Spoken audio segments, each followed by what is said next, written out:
Todos, eu me chamo Bárbara do Amaral, eu sou orientada pela doutora Luzia Carvalho e co-orientada pela doutora Flora Cano e vou apresentar para vocês hoje o meu projeto de mestrado intitulado Desenvolvimento de Biosensores baseados em nanotecnologia para o diagnóstico de malária por Plasmodium vivax.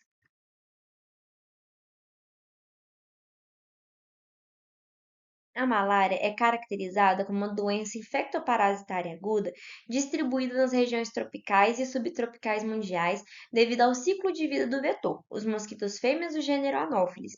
E a malária ela pode ser causada por 5 agentes etiológicos diferentes, sendo que dois são os principais dentro do contexto de saúde pública.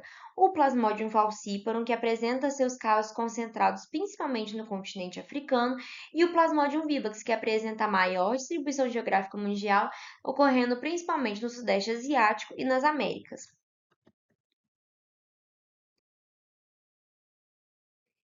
Aqui no Brasil, os casos de malária se concentram na região da Amazônia Legal e em 2024 tiveram mais de 130 mil casos de malária notificados no país, sendo que 84% deles são causados pelo Plasmodium vivax.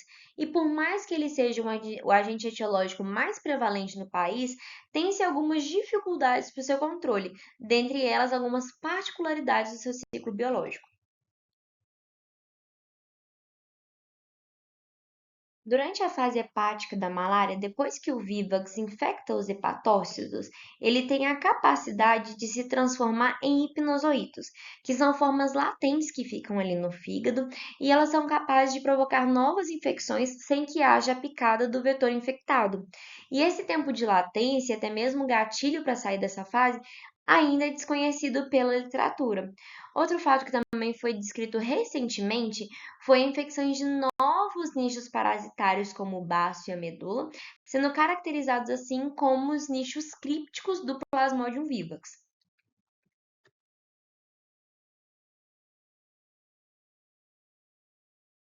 Essas particularidades são fatores essenciais para que a infecção causada seja caracterizada com baixas parastemias, dificultando assim no diagnóstico, que atualmente é realizado através da microscopia, que é o padrão ouro, e do teste rápido, mas ambos esses diagnósticos apresentam alguns desafios, como que para a microscopia é necessário ter um profissional muito bem treinado e capacitado atuando nas áreas endêmicas, e o teste rápido ele apresenta uma baixa acessibilidade tendo um limite de detecção de 100 a 200 parasitos por microlitro. Os testes moleculares também são capazes de detectar um Plasmodium vivax, como por exemplo a qPCR. Só que para esses testes ocorrerem é necessária uma infraestrutura muito cara e profissionais treinados, tornando-se assim inviável a aplicação deles nas áreas endêmicas. Importante ressaltar que o processo de invasão do parasito nos eritrócitos é bem complexo e diversas proteínas estão envolvidas, e dentre essas algumas se destacam, como a MSP1, em especial o fragmento 19 e a AMA1, por ser muito imunogênica e essencial para essa fase do ciclo biológico do parasito. Outra proteína que vem ganhando destaque recentemente é a EBP2. Descrita em 2013 e muito estudada pelo nosso grupo, a EBP2 é a principal candidata como marcador para a detecção do ciclo críptico. Em um dos estudos desenvolvido pelo nosso grupo, foi observado que ela se liga preferencialmente com reticulócitos muito jovens, que geralmente estão localizados na medula óssea, enquanto em outro estudo também foi possível observar que ela é pouco polimórfica em isolados do Brasil e de outras regiões do mundo. Então, a partir desse cenário, surgiu a hipótese de que, utilizando marcadores muito imunogênicos e um marcador específico para as infecções crípticas, é possível aumentar a sensibilidade do teste diagnóstico e auxiliar no controle da malária por Plasmodium vivax. Mas para testar essa hipótese, ainda se faz necessário uma ferramenta que seja acessível e sensível para a detecção do parasito. E a partir disso, a nanotecnologia vem se destacando dentro da medicina como uma abordagem promissora, não só para a área de diagnóstico, mas também para a área de tratamento. E dentre as diversas nanopartículas existentes, as nanopartículas de ouro foram selecionadas para a realização desse trabalho por conta de sua facilidade de produção, versatilidade de formatos e estados de agregação e alta sensibilidade diagnóstica. Então, a partir desse cenário, o meu projeto tem como objetivo geral desenvolver um teste diagnóstico baseado em nanotecnologia para a detecção de infecção malárica aguda e de infecções crípticas provocadas pelo Plasmodium vivax, tendo como primeiro objetivo específico desenvolver um biosensor baseado em nanopartículas de ouro acopladas com anticorpos monoclonais contra proteínas de Plasmodium vivax para o diagnóstico colorimétrico de malária aguda. Logo em seguida, avaliar o desempenho dos biosensores na detecção das infecções maláricas com diferentes parasitemias. Depois tem esse objetivo também desenvolver um biosensor baseado em nanopartículas de ouro, acoplada com anticorpos policlonais contra a proteína de Plasmodium vivax para o diagnóstico colorimétrico de infecções crípticas. E avaliar o desempenho desse biosensor na detecção dessas infecções.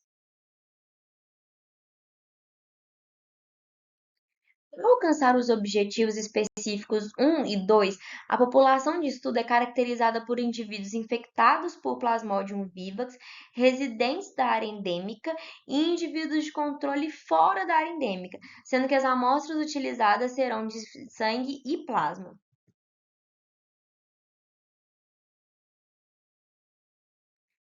Enquanto isso, para alcançar os objetivos 3 e 4, a população de estudo se modifica um pouco.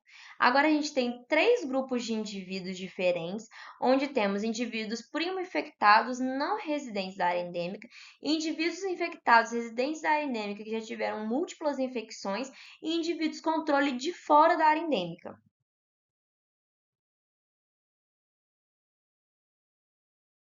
A gente tem essa nova população de estudo porque em um dos estudos do grupo avaliou-se que a resposta de EBP2 em indivíduos primo-infectados por Plasmodium vivax não obteve níveis de anticorpos significativos contra EBP2, surgindo-se assim que a teoria é que o parasito expressa a EBP2 e utiliza ela como forma de invasão para escapar do sistema imune depois de diversas infecções. Ou seja, acredita-se que o ciclo críptico só ocorra depois de múltiplas infecções.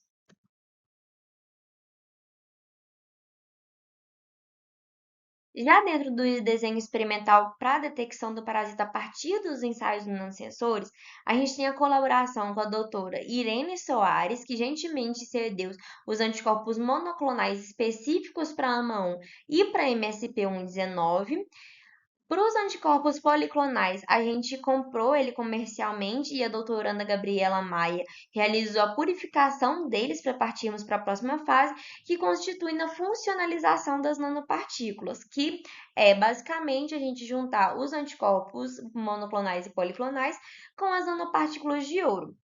E para que isso seja realizado, ambos são tratados. E para a realização dessa etapa, a gente está colaborando com a doutora Ana Carolina Lage, aqui do Instituto René Rachou. Depois dessa parte de funcionalização, a gente vai validar o nosso biosensor. A validação desse biosensor ela é fundamentada a partir do contato do biosensor com a proteína. Quando eles entram em contato, eles precipitam modificando a cor do nosso ensaio, provocando-se assim uma detecção colorimétrica visível. E além dessa detecção, a leitura dos resultados também está sendo associada com um espectrofotômetro portátil que funciona a bateria e por conta dessa sua facilidade, ele pode ser utilizado nas áreas endêmicas.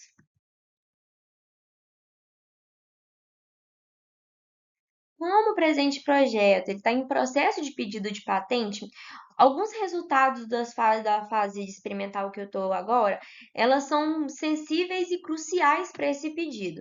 Então, dentre os resultados, o que eu posso mostrar agora é o levantamento dos dados das amostras que a gente vai utilizar nesse projeto. As amostras, elas são provenientes do biorepositório do nosso grupo de pesquisa. Como pode ser observado nesse mapa, eu fiz o levantamento da localização dessas amostras, que a gente pode ver que todas estão dentro da região da área endêmica, demarcada aqui por essa linha amarela, e são provenientes dos estados do Amazonas, Acre, Pará, Rondônia e Mato Grosso.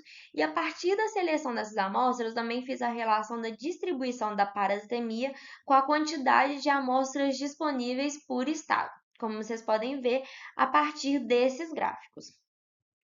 E com o levantamento dessas amostras, a gente tem aproximadamente 200 amostras com o diagnóstico de parasitemia a partir da gota espessa.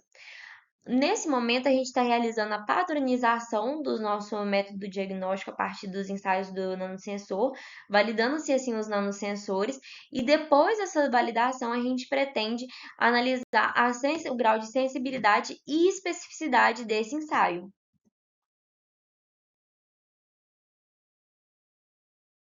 Com isso, a partir da realização desse projeto, pretende-se testar uma nova prova de conceito a fim de obter um dispositivo inovador, sensível e de fácil aplicação para o diagnóstico de malária por Plasmodium vivax e, a longo prazo, obter um teste do tipo Point of Care, tipo RDT, com anticorpos anti-AMA1, anti-MSP119, anti-EBP associado à nanotecnologia.